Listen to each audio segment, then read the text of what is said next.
It's a great question, and quite frankly, it's a simple answer, because that's what his military is telling him.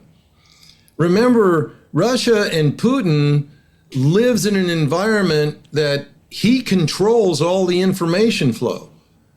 And one of the reasons why Ukraine, and I don't have to tell your audience the relative size between Ukraine, both in terms of personnel and material, is a fraction of the size of Russia. But you've been doing a magnificent job in holding off this superpower. Look, there are a lot of reasons for that.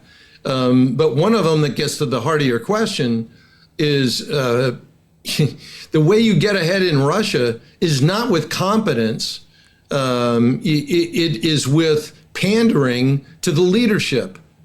And so, he has this false belief that he's winning when in fact he's losing, and probably won't realize that until there's a dramatic collapse. But it's, we use the term, and I'm sure you've heard it, and sometimes you see it over here, and people drinking their own bathwater. And that's what's happening, but it's institutionalized in Russia. You don't get ahead in Russia's military on the basis of meritocracy or how well you can command. Why do you think Putin's removed so many Russian leaders, military leaders? Because they've failed. And the reason they failed is because their leadership is horrible. Their training is horrible. Their doctrine is archaic. And so, that's the answer to your question. I would like also to get back to this Operation Spiderweb and its influence around the globe. How could this influence global nuclear deterrence and the security protocols on how do you protect your own strategic bombers? Yeah, no, it's an excellent point.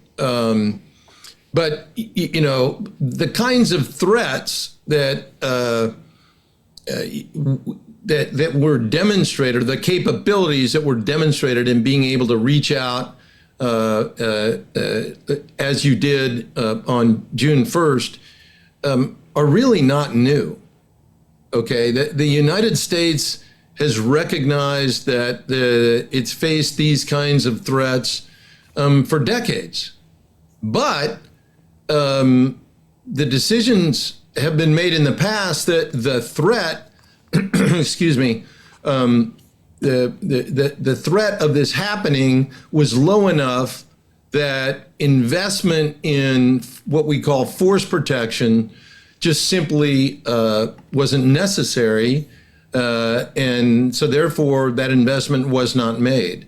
I think what you see is a greater awareness of the potential vulnerability of not just air bases, but look at critical infrastructure.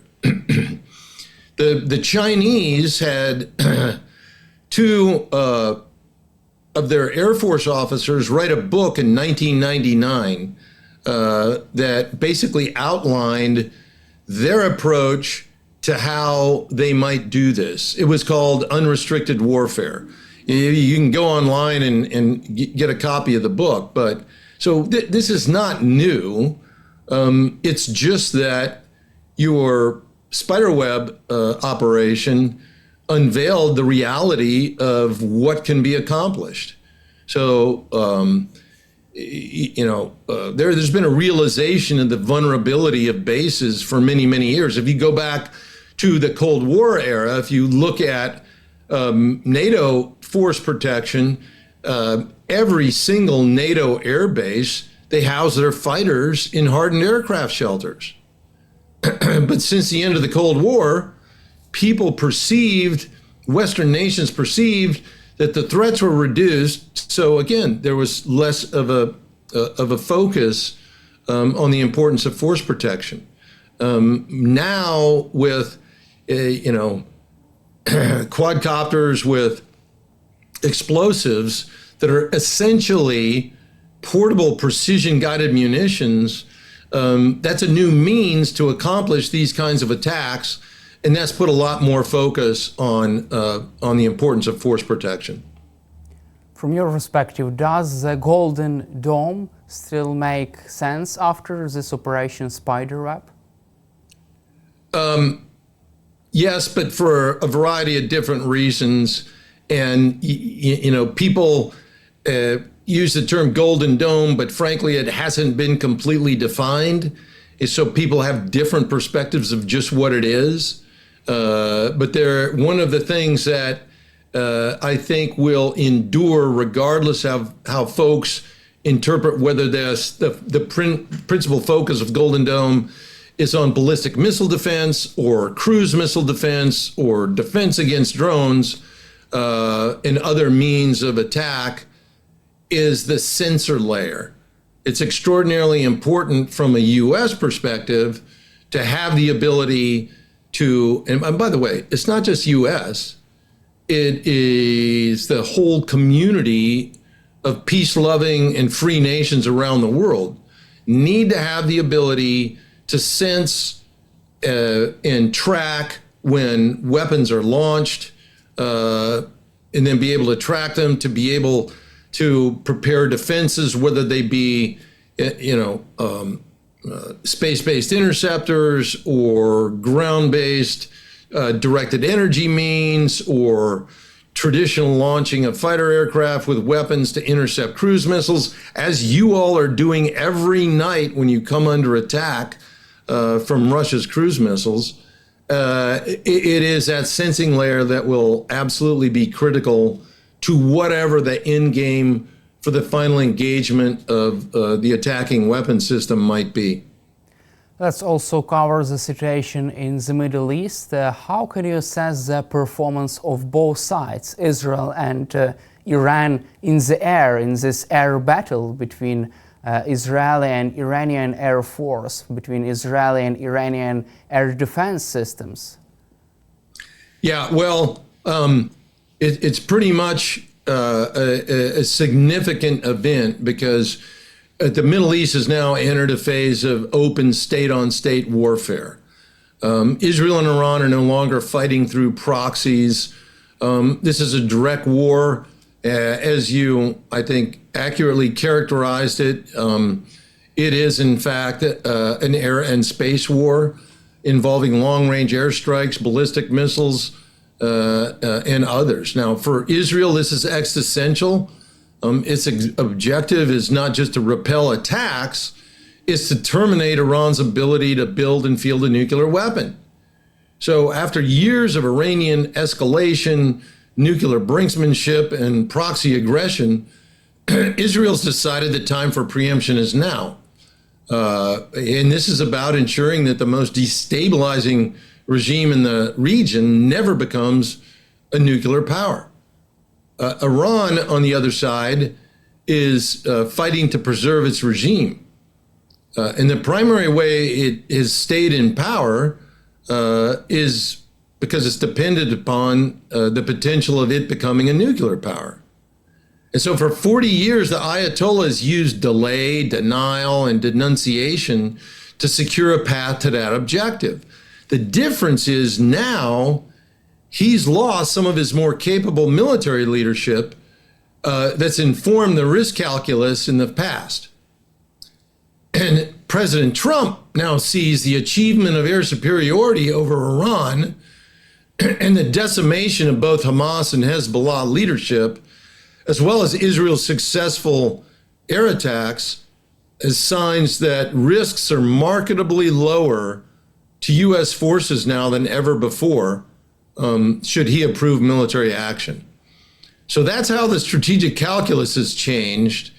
And I'd share with you that so must the U.S. response.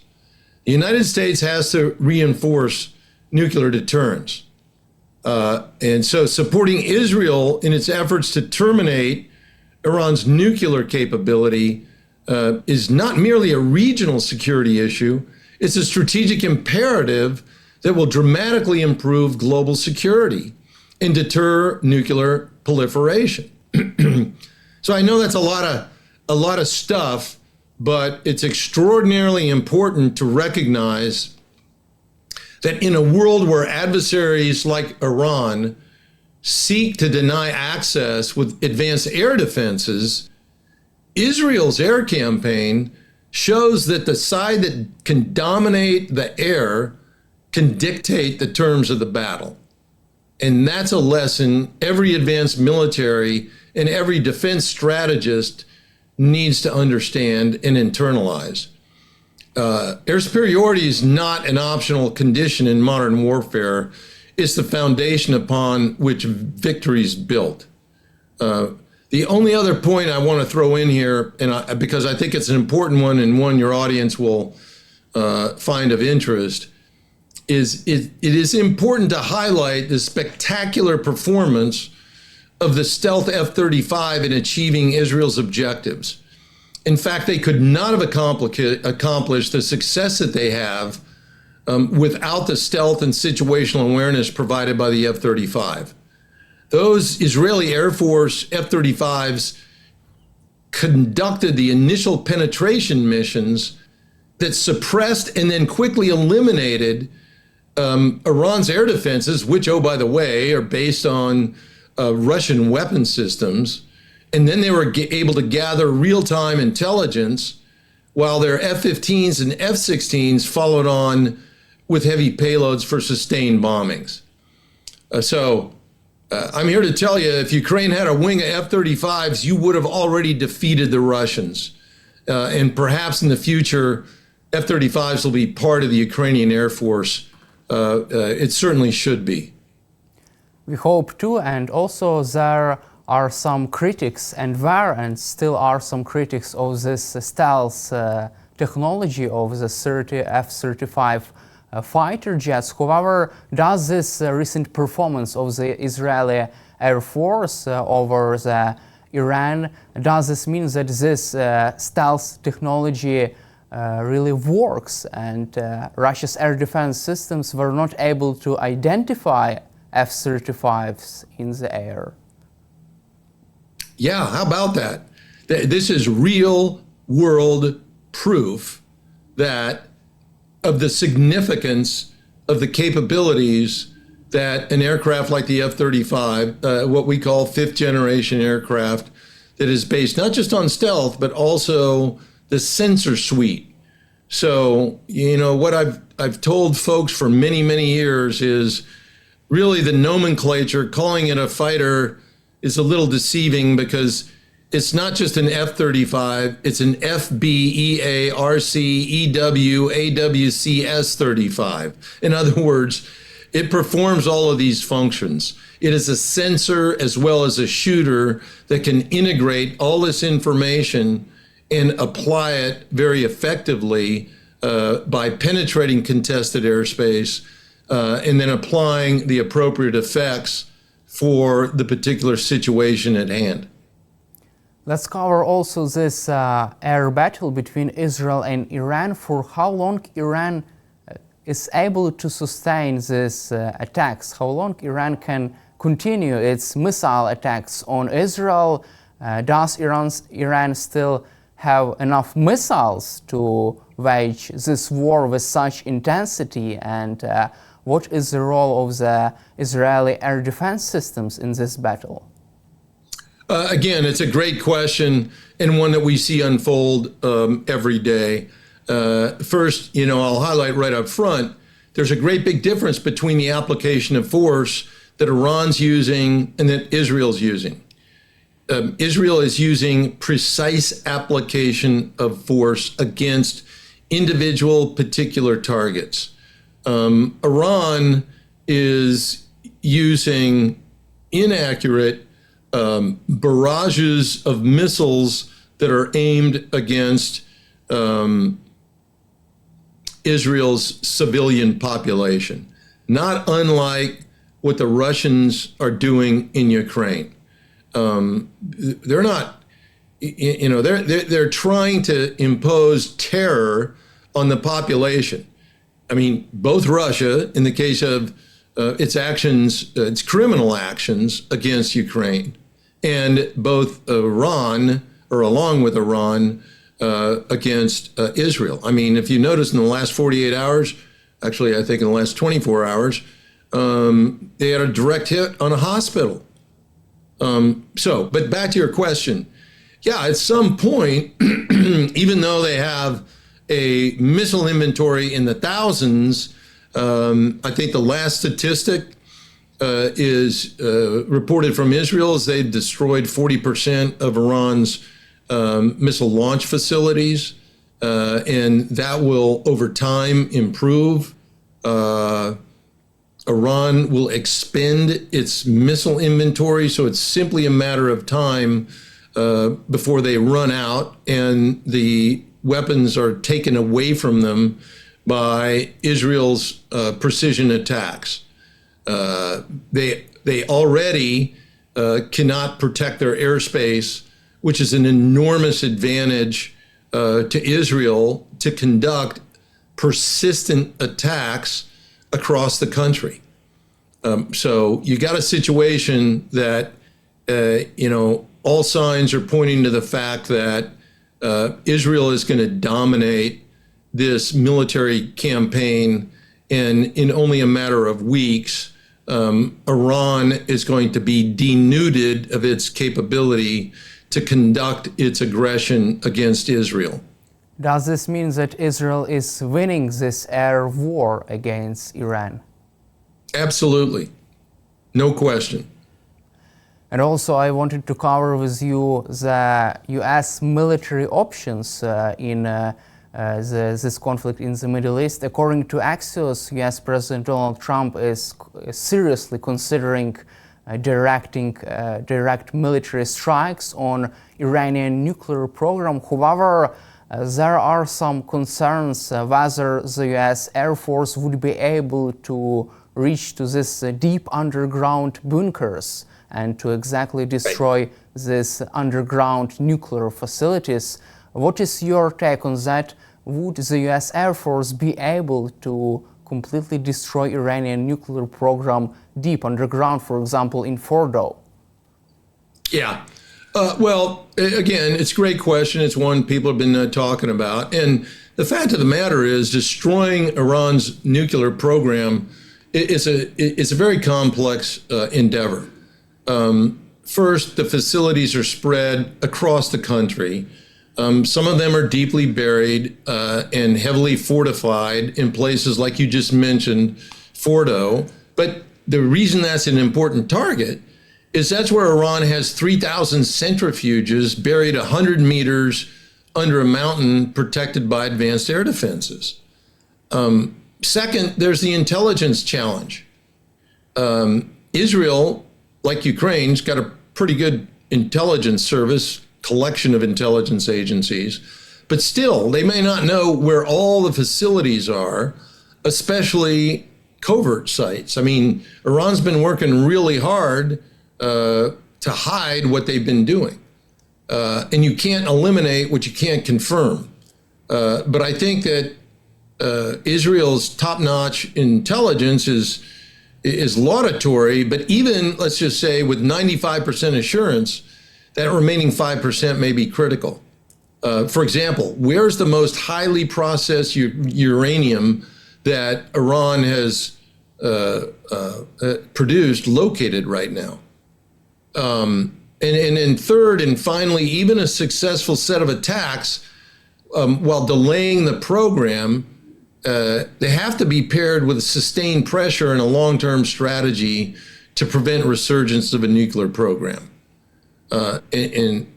Candidly, and I know there are people that wail and gnash their teeth over this, but that long-term strategy must ultimately include eliminating the current Iranian regime, because without doing that, the mullahs will just continue to pursue the elimination of Israel through the pursuit of nuclear weapons.